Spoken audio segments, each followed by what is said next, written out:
राधे राधे दोस्तों, आप सभी को नवरात्रि की ढेर सारी शुभकामनाएं। और आज नवरात्रि का 9वां दिन है दोस्तों। और 9वें दिन के साथ कल दशमी या विजयादशमी होगी। इसके साथ ही दुर्गा पूजा की पूजा समाप्त हो जाएगी। और आज 9वें दिन में माँ सिद्धिदात्री की पूजा की जाती है। माँ सिद्धिदात्री की कौन सा रंग पसंद है, उन्हें कौन सा भोग पसंद है और उनके कौन सा फूल चढ़ाने से वो बहुत खुश होती है दोस्तों, आइए मैं आप सभी को यह जानकारी देने की कोशिश करती हूँ।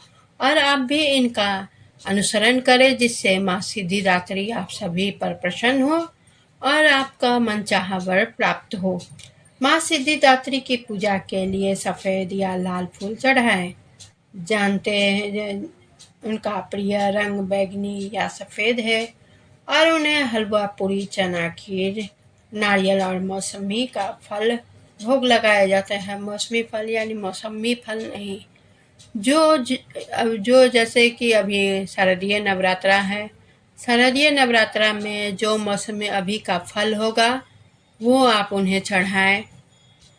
सफ़ेद फूल, माँ को सफ़ेद फूल बहुत बहुत ही पसंद है, वो आप चढ़ा सकते हैं। लाल फूल, ऐसे तो सभी को पता है लाल फूल माता को, वैसे भी लाल चीज़ बहुत ही प्यारी होती है, वो भी आप अवश्य चढ़ाएं। फूल में चंपा का या पुलमेरिया अल्बा फूल भी चढ़ाते हैं। बैंगनी या जामुनी यह रंग माँ सिद्धिदात्री का प्रिय है। सफ़ेद रंग भी माँ को पसंद आता है। प्रिय भोग इनका हलवा, पूरी, चना ये पारंपरिक प्रसाद है जो माँ को बहुत ही प्रिय है। खीर से, दूध से बनी खीर भी माँ को पसंद आती है। नारियल और नारियल से बनी मिठाई भी दी जाती है। मौसमी फल, विभिन्न मौसमों फलों का भोग लगाना भी अच्छा होता है। माँ की पूजा करते समय सफ़ेद या बैंगनी रंग के वस्त्र धारण करना शुभ माना जाता है। पूजन सामग्री में सिंदूर, चूड़ियाँ, गंगाजल, धूप, दीपक आदि शामिल होते हैं। माँ के भोग को शुद्धता और श्रद्धा के साथ तैयार करना चाहिए और पूजन के बाद प्रसाद के रूप में ग्रहण करना चाहिए।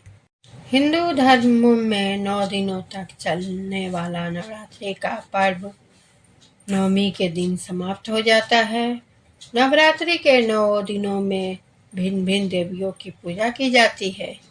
इस प्रकार नवरात्रि के अंतिम दिन देवी दुर्गा के 9 स्वरूपों माता सिद्धिदात्री की पूजा की जाती है। 9 दिनों तक धारण किए गए व्रत का उद्यापन भी 9वें दिन किया जाता है। माता सिद्धिदात्री की पूजा, कथा, भोग इत्यादि करके कन्याओं को अपने घर बुलाकर भोजन करवाया जाता है। माना जाता है कि नवरात्रि के 9वें दिन अंतिम दिन कन्याओं को भोजन कराने से माता रानी स्वयं कन्या के रूप में घर में पधारती है तथा भक्त का घर सुख समृद्धि में भर जाता है। आज हम आपके लिए माता सिद्धिदात्री की कथा लेकर आए हैं। पौराणिक कथाओं के अनुसार एक दिन भगवान शिव माता सिद्धिदात्री की घोर तपस्या कर रहे थे। उनकी तपस्या से माँ सिद्धिदात्री प्रसन्न हो गई और उन्होंने भगवान शिव को 8 सिद्धियों की प्राप्ति का वरदान प्रदान कर दिया। इस वरदान के फलस्वरूप भगवान शिव का आधा शरीर देवी के रूप में परिवर्तन हो गया। इसके बाद से भगवान शिव को अर्धनारीश्वर का नाम प्राप्त हुआ।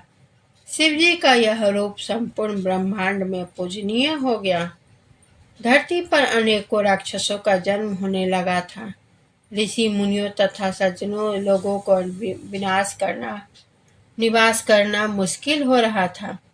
इसी बीच जब पृथ्वी पर महिषासुर नाम का दैत्य के अत्याचारों की अति हो गई, तब उस दानव के अंत हेतु सभी देवतागण महाभगवान शिव तथा विष्णु जी से सहायता लेने पहुंचे। उस दानव के अंत के लिए सभी देवता ने तेज उत्पन्न किया, जिसके जरिए माँ सिद्धिदात्री की उत्पन्न हुई। माँ सिद्धिदात्री की पूजा की विधि इस प्रकार है। शारदीय नवरात्रि की नवमी पर सबसे पहले स्नान करें। कमल या गुलाब के पुष्प की माला को माँ को समर्पित करिए। कन्या के भोजन के लिए प्रसाद चना हलवा पूरी का प्रसाद चढ़ाए। ओम ह्रीं दुर्गाय नमः मंत्र का 108 जाप करें। कन्या पूजन करे और फिर दान दक्षिणा दे। कन्याओं से आशीर्वाद लेकर उन्हें विदा करें। उसके बाद अपना व्रत खोले। एक और पौराणिक कथाओं के अनुसार माँ सिद्धिदात्री भक्तों और साधकों को ये सभी सिद्धियां प्रदान करने में समर्थ है। इन सिद्धियों का इस प्रकार नाम है: अनिमा, लघिमा, प्राप्ति, प्राकमय, महिमा, ईशित्व, विशित्व, सर्वकामावास्यता, सर्वगत्व, दूरश्रवण, पराकाय प्रवेशन, वाक्य सिद्धि, कल्प वृक्षत्व, सृष्टि संहारण सामर्थ्य, अमृतत्व, सर्वनायकत्व, भावना सिद्धि। माँ सिद्धिदात्री भक्तों को साधकों को ये सभी सिद्धियां प्रदान करने में समर्थ है। देवी पुराण अनुसार भगवान शिव ने इनकी कृपा से इन सभी सिद्धियों को प्राप्त किया था। इनकी अनुकंपा से ही भगवान शिव का आधा शरीर देवी का हुआ था। इसी कारण वे लोक में अर्धनारेश्वर के नाम से प्रसिद्ध हुए। माँ सिद्धिदात्री 4 भुजाओं वाली है। इनका वाहन सिंह है।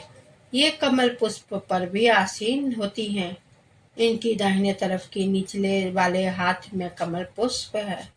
प्रत्येक मनुष्य का यह कर्तव्य है कि माँ सिद्धिदात्री की कृपा करने का प्राप्त करने का निरंतर प्रयत्न करे, उनकी आराधना की ओर अग्रसर हो। इनकी कृपा से अत्यंत दुख रूप संसार से निर्लिप्त रहकर सारे सुखों का भोग करता हुआ वह मोक्ष को प्राप्त कर सकता है। नवदुर्गा में माँ सिद्धिदात्री अंतिम है। अन्य 8 दुर्गाओं की पूजा उपासना शास्त्रीय विधि विधान के अनुसार करते हुए भक्त दुर्गा पूजा के 9वें दिन इनकी उपासना में प्रवृत्त होते हैं। इन सिद्धिदात्री माँ की उपासना पूर्ण रूप कर लेने के बाद भक्तों और साधकों की लौकिक परलौकिक सभी प्रकार की मनोकामना पूर्ण हो जाती है। सिद्धिदात्री माँ के कृपा पात्र भक्त के भीतर कोई ऐसी कामना विशेष बचती ही नहीं जिसे वह पूर्ण करना चाहे। वह सभी मांगे संसारिक इच्छाओं, आवश्यकताओं और सप्रियाओं से ऊपर उठकर मानसिक रूप से माँ भगवती के दिव्य लोकों में विचरण करता हुआ उनके कृपा रस पीयूष का निरंतर पान करता हुआ विषय भोग शून्य हो जाता है। माँ भगवती का परम सानिध्य ही उसका सर्वस्व हो जाता है। इस परम पद को पाने के बाद उसे अन्य किसी भी वस्तु की आवश्यकता नहीं रह जाती। माँ के चरणों का यह सानिध्य प्राप्त करने के लिए हमें निरंतर नियमित रहकर उनकी उपासना करना चाहिए। माँ भगवती का स्मरण ध्यान पूजन हमें इस संसार की असारता का बोध कराते हुए वास्तविक परम शांतिदायक अमृत पद की ओर ले जाने वाला है। इनकी आराधना से जातक को अनिमा, लघिमा, प्राप्ति, प्राकम्य, महिमा, ईशित्व, सर्वकामावास्यता, दूर श्रवण, पराकामा, प्रवेश, वाक् सिद्धि, अमृतत्व, भावना सिद्धि आदि समस्त सिद्धियों और नवोनिधियों की प्राप्ति होती है। आज के युग में इतना कठिन तप तो कोई नहीं कर सकता, लेकिन अपनी शक्ति अनुसार जप तप पूजा अर्चना कर मातों को अपनी माँ की कृपा का पात्र बनता ही है। प्रत्येक सर्वसाधारण के लिए आराधना योग्य यह श्लोक सरल एवं स्पष्ट है। माँ जगदम्बे की भक्ति पाने के लिए इसे कंठस्थ कर नवरात्रि में नवमी के दिन इनका जाप करना चाहिए। या देवी सर्वभूतेषु माँ सिद्धिदात्री रूपिणी संस्थिता नमस्तस्यै नमस्तस्यै नमो तस्यै नमो नमः।